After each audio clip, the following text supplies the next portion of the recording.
I dette emne har vi set på statistik, hvor vi har været inde og se på noget samarbejde med Word og hvordan vi kan bruge Excel i forhold til emnet statistik. Før vi går ind og ser på konkrete eksempler, så vil jeg lige gennemgå nogle begreber, som er meget vigtige, når vi taler om emnet statistik. Observationer, det er ligesom vores data, vi har vores værdier, og det kendetegnes ved symbolet x. Hyppigheden, det er ligesom antallet af gange, hvor vores værdier, data er korrekte.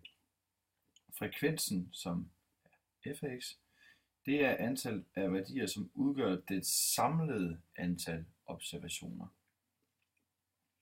Og summeret hyppighed, det ligger ligesom i ordet, at vi har summeret noget, det er antallet af gange korrekte værdier, de forekommer. Og så har vi vores summerede frekvens, som er andelen, der bliver udgjort af det samlede antal observationer. Og så har vi selvfølgelig total, som er vores totale antal målinger. Når man taler om et stokastisk eksperiment inden for statistikkens verden, hvis man kan sige sådan, det kan være et hvilket som helst eksperiment, man laver. Det kan være, som de selv nævner i systegn med, at man slår med terninger. Og det eksperiment, hvor man måske prøver at se, hvor mange gange kan jeg slå sekser. Det er et stokastisk eksperiment.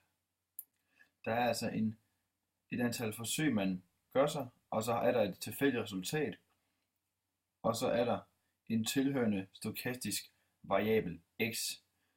Og det er de talværdier, hvor det er muligt at finde sandsynligheden for eksempel hvis man kaster sin terning 30 gange, det er eksperimentet, og så betragter vi et vis antal gange, hvor vi slår vores sekser. Det vil sige, der er sekseren det stokastiske variabel x. Inden vi ser på normalfordeling, så skal vi se på noget, vi kalder kontinuerte data, som er observationer, som er vores x. Det kan antage hvilken som helst værdi. Sådan er kontinuerte.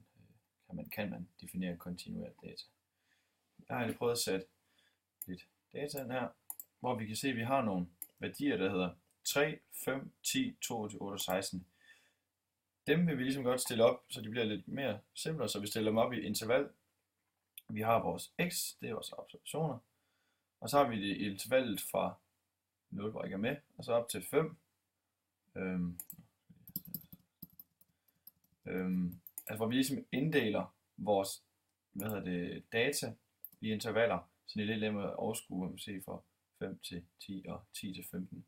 Og så kan vi se over vores hyppighed, at jamen der er fra 0 er ikke med til og med 5, der er der 2, da vi har 3, og vi har 5.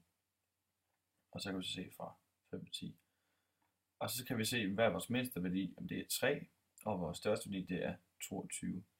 Og medianen, det er så middelværdien, det er så der, hvor man kan sige, det er midten af 3 og så op til 22.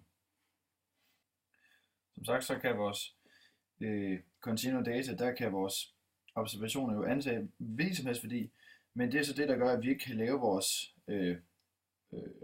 frekvens eller vores hyppighed. Så det vil ligesom gruppere vores data her, for at netop at kunne, så vil sige, at vi laver det i intervaller. Og det var ligesom skulle sagt fra starten af. Nu kan vi så prøve at kigge på normalfordeling inden for vores continuous data. Vi kan have et eksempel, der hedder, en mand løber gennemsnitligt 5 km på 20 minutter med en spredning på cirka 1 minut. Plus altså 20 minutter og måske maks 1 minut hurtigere og 1 minut langsommere. Hvis nu vi finder ud af, hvad er sandsynligheden for, at det vil tage ham 20,3 minutter at løbe 5 km, så kan vi se, at sandsynligheden det bliver i normalfordeling for 0,61, det vil sige 31%. Men vi skal prøve at se det i, hvordan vi regner det ud i Excel.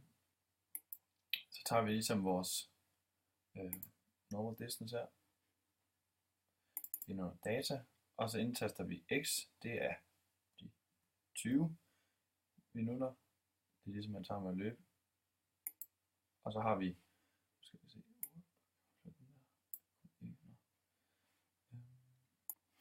den drillede mig lige lidt.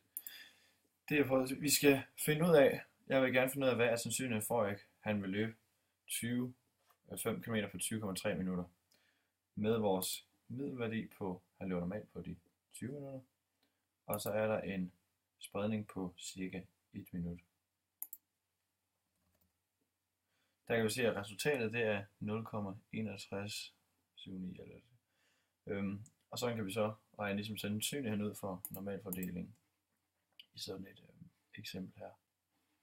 Hvis vi har vores kontinuerende data, kan vi også, observationer, kan vi også bruge dem til at få lavet et histogram. Her har jeg indtastet nogle tilfældige værdier ind, hvor vi har vores første interval, det vil sige vores venstre endepunkt på 200. Og så har jeg simpelthen bare indtastet nogle tilfældige hyppigheder ind, eller intervaller, som vi så ser her.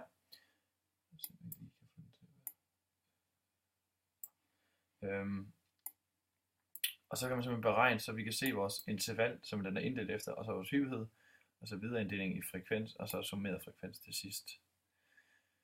Og så hernede, så har vi vores deskriptorer, som er i også nogle begreber, som er vores nedre kvartilsæt og vores median, vores middel, ligesom jeg nævnte før, som jeg har hernede.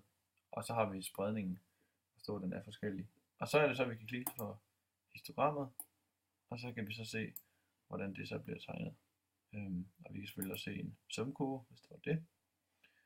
Og det kan også ligesom vise udviklingen i de værdier, jeg har indtastet. Hvis vi skal se på lidt generelt, man kan bruge sådan Excel til. Her har jeg indtastet nogle tilfældige værdier. Herover hvor man kan sige en mand, en kvinde.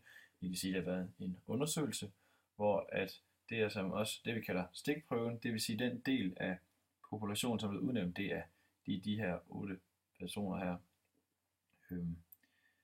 Og de er så ligesom stikprøven. Og så kan vi se, så har vi også alderen, hvor der er en, der er 20 år, og en, der er 70 år.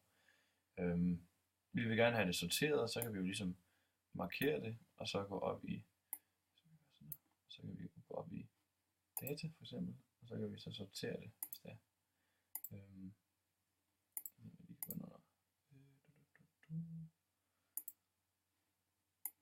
Og så kan vi så sortere det efter, eller hvis der er eller køn.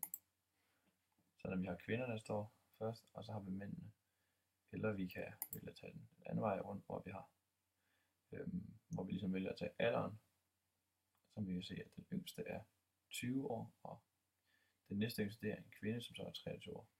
Og det er også en måde, man ligesom kan bruge sine værdier, og så gøre dem lidt mere overskuelige.